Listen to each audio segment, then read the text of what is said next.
Now, apartheid in South Africa has had very deep and long-lasting effects on millions of citizens over generations. Some of the consequences still being felt even today. Now, during the apartheid era, many people were forced into exile, finding themselves trying to build lives in many parts of the world. Whilst many returned, there are many others who stayed in their adopted countries.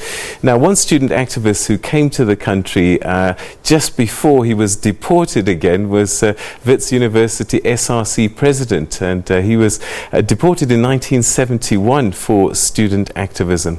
Well, Rex Heineke is back in South Africa for the first time since his deportation nearly 50 years ago. Rex, thanks very much indeed for joining us, and welcome back to South Africa. Thank you. I'm pleased to be back into a free and democratic South Africa. So when you were last here, you were a university student. The M1 motorway was still being built. Right. So very different South Africa. Tell us about what life was like on campus and what was happening politically around you that forced you into activism. Well, the English-speaking universities were one of the few bastions of white organizations that were opposed to apartheid. And so I got involved in student activities at Wits and ultimately became student body president, and I organized a large march through downtown Johannesburg because the government had one of these trials that, like Stalin, you know, you'd charge 50 or 60 people with something, but they were charged and they were put in prison, but no release. Right. And nothing happened. We charged them, we wouldn't release them. I mean, the government. And so it was a terrible situation, and the government took great umbrage to my organizing that. So how much were you aware of what was happening right across the country? Because, you know, Johannesburg, Wits, that had its own microcosm of things. I think we were pretty aware of what was going on in the country. Students were very politically active, concerned about what was happening in the country. You know, I was also very involved in NUSAS, the National Union of South African Students, and so we all communicated a lot, knew what was going on, I think. All right, so these activities now start happening and organizing this march. How hard was that? Because the authorities, especially the special branch, were busy watching, weren't they? Well, when you became SRC president, you knew what was going to happen, and that was they tapped your phones, they opened all your mail, and you had a couple people follow you around everywhere who were in, you know, trench coats. Wow. And they weren't subtle about it. They were trying to intimidate you. It was not like they were trying to gather something secret and find out what you were doing. They weren't doing that. They were trying to intimidate you. So they were there, and they made it plain they were there. What were your fellow black students telling you about life at that time? Well, life was really hard for them, especially any kind of political stuff. I knew Steve Biko, who was later killed by the government. Met him? Oh, I knew Steve. Yeah. And so it was hard for us, much harder for black students to do anything in that South Africa. It was really very, very difficult for them to speak out or be opposed at all. So were you brave or naive?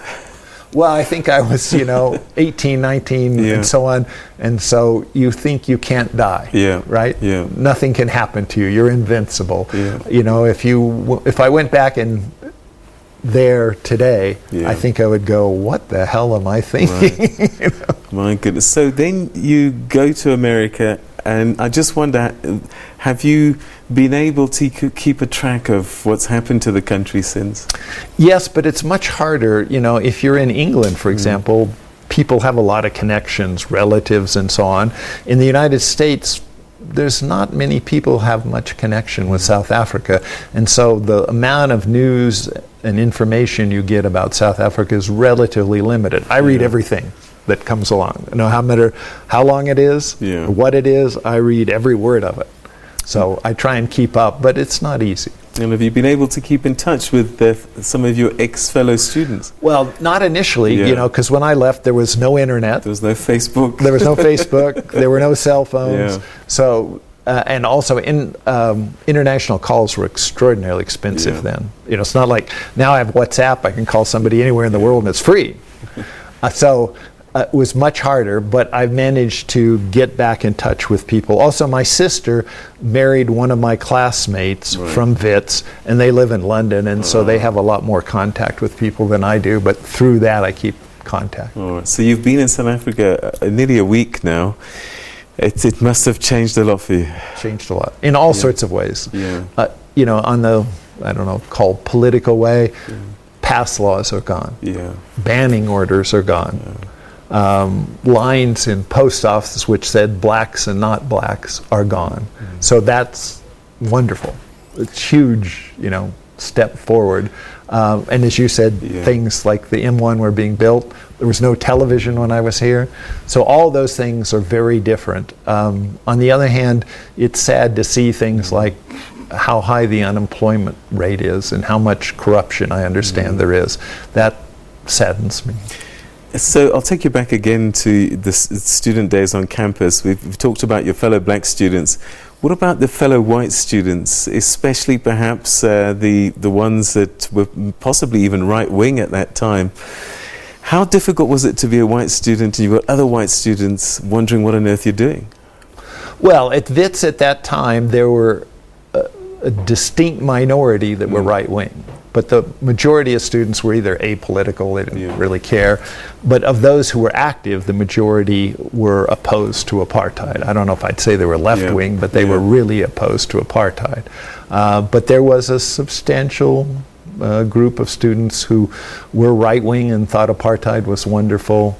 You know, one of the things that I found most interesting was if you'd meet especially the white Afrikaans students, and if you get them drunk enough and say, this can't last. This system cannot last. It's got to change. You've got to change the system. And they found that extraordinarily difficult. I mean, I think any group who is faced with that kind of crisis and is said, you must voluntarily give up power. Yeah. Were you surprised at how long it eventually did take? What I was surprised was that it wasn't as violent as we thought it would be. Because when I was here, there was a civil war in Mozambique, in what was then Southern Rhodesia, now Zimbabwe, in Angola. And so you sat here and went, okay, when those are over, there's going to be a civil war here.